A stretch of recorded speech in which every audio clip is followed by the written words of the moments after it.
तो इसलिए अपने अपने सारे साथियों से बात करें तो मित्रों ने कहा आपने बुलाया तो बताइए, गेट टुगेदर करिए, कुछ समझने की कोशिश करिए, उसके बाद में हम लोग करेंगे और बातचीत तो हम केवल एक ही बात आपके माध्यम से बताने आए हैं कि एक हमारे प्रदेश में हमारे जिले का सौभाग्य है कि आदरणीय प्रधानमंत्री जी ने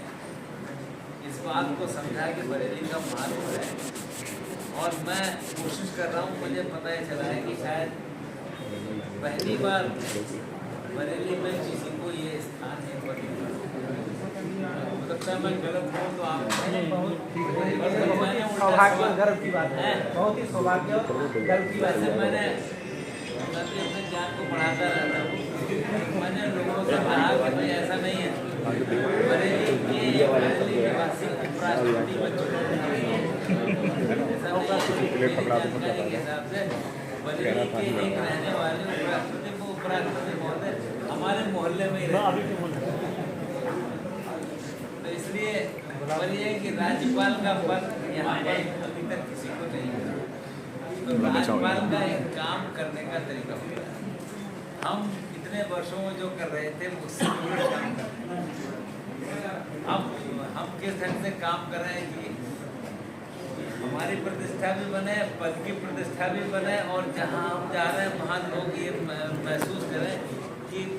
आदरणीय प्रधानमंत्री जी ने ऐसे व्यक्ति को भेजा है जो वास्तव में सबको साथ लेकर चलने की बात करते हैं। तो हम यहाँ पर इसलिए आए कि आपसे आशीर्वाद ले रहे हैं कि आप हमको शुभकामनाएं दें और क्योंकि जो टास्क का हमें मिला है, क्योंकि लोकसभा देखते हैं, लोकसभा में पक्ष विपक्ष करते हैं तो उनको तालमेल करना स्पीकर का जो काम होता है आसान नहीं होता है। तो इसलिए आप सबका धन्यवाद करने की वास्तव में आप सब लोग यहाँ पर आए और आप बहुत चीज़ें बताती है, आपने हमारे प्रति जो प्रेम व्यक्त किया है। आज हम लेट इसलिए भी हो गए कि हम जहाँ भी जा रहे हैं हम लेट तर लेट ही हो रहे हैं, इसलिए हम माफ़ी चाहते हैं कि हम क्योंकि सामान्यतः हम लेट नहीं थे। आज का हमने टाइम का कैलकुलेशन नहीं करा, इसलिए हम उसकी माफ़ी चाहते हैं और जल्दबाजी में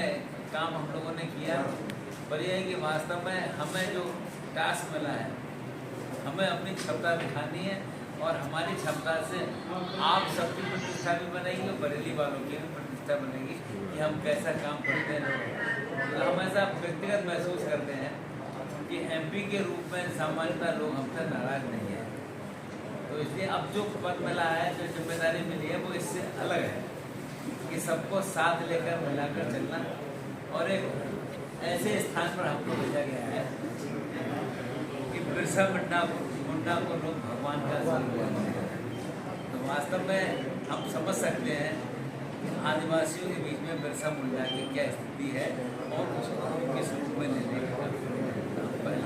यही समझने का काम करेंगे कि आदिवासियों की स्थिति और भगवान बिरसा मुंडा के बारे में लोगों का मन या राय क्या है और वहाँ पर जो चीज़ें मिलती हैं वो देश की प्रगति के लिए, तरक्की के लिए मायने रखती है। अभी तो हमें पूरी जानकारी नहीं है, पर हमें ध्यान है कि हम एक बार रांची गए थे तो वहाँ पर हमने एक आदेश करा था महिलाओं को रात में काम करने का, कि माइंस में महिलाएं काम कर सकती हैं और रात में भी काम कर सकती हैं। आदेश हुआ था, उसे लोगों ने पसंद किया था और वो एक अच्छी राय लोगों ने विकसित की थी कि वास्तव में बीजेपी ने एक अच्छा काम किया। तो मित्रों, आप सबको धन्यवाद देने और आपसे आशीर्वाद कि हमको सुझाव दीजिए और जब वहाँ पहुँचेंगे तो फिर आप लोगों को कहेंगे भी कि आप अगर आ सकते हैं तो रांची आइए, क्योंकि हमें अभी तक दिमाग में था कि 3 जगह को लोग याद करते हैं, बरेली, आगरा और सबसे बड़ा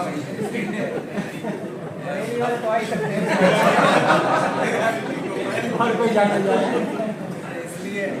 हमने कहा कि आप सब लोग आए, अब क्योंकि जल्दबाजी का मामला था और कल हम पहुंच रहे हैं दिल्ली और फिर हमसे वो कह रहे हैं कि पुराने गवर्नर करने चले जाएंगे। परसों ही ज्वाइन कर लो, तो जरा समझने की कोशिश करने की दिशा में काम कर रहे हैं। बाकी कोई खास बात मुझे नहीं कहनी है, आप सब मुझसे ज़्यादा जानते हैं, इसलिए मैंने ऐसा कुछ कहने का संदर्भ नहीं था। एक बार हुआ है तब लोगों से बात करके कि हम क्या करेंगे, और आपकी प्रतिष्ठा बने, पार्टी की हमारी प्रतिष्ठा बने, और व्यक्तिगत हमारे बारे में लोग ये राय रखें कि एक बिल्कुल बेकार आदमी को नहीं भेजा, ऐसे भेजा है और कुछ करने की दिशा में काम। तो एक तो ये कि अगर आपके कोई सुझाव हो और दूसरे आपको लगे कि भाई इस काम को करने से प्रतिष्ठा बनेगी, पहचान बनेगी, अब वहाँ पर तो अब हमारे समझ में आया कि जल्दी चुनाव होने वाले हैं, काफी अस्थिरता चल रही है, उसी के हिसाब से हम सोच रहे हैं। और बताइए,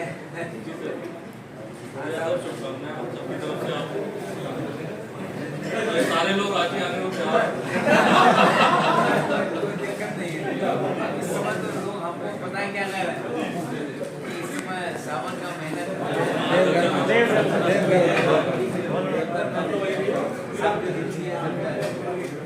अभी तक हम लोग ना घूमने के नाम से जानते थे रांची को, अब हम आपके नाम से भी जानेंगे। आप हमें कुछ हम आज हम दिल्ली जा रहे हैं, शायद 30 या 31 को ज्वाइन करेंगे, उसके बाद ही हम पर आपसे बैठ के बात करेंगे कि हमारे जो जिम्मेदारी सामान्यतः राजनीतिक दल के हिसाब से किसी का सोच भी होना हो, पर हमारे लिए आप सबका सहयोग और साथ आया और आपने साथ दिया। मैं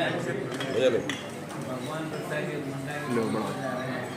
वहाँ जाके देखेंगे सब लोग, हम उस बार फिर जल्दी आपके साथ बैठकर वहाँ के बारे में बात भी करेंगे और बताएंगे। साहब आपने भी बरेली को राष्ट्रीय और अंतर्राष्ट्रीय स्तर पर पहचान दी है, इसके लिए आपको बहुत बहुत शुभकामनाएं। नहीं ऐसा मैं कुछ कहता नहीं, पर मैं समझता हूँ कि आप में कुछ न कुछ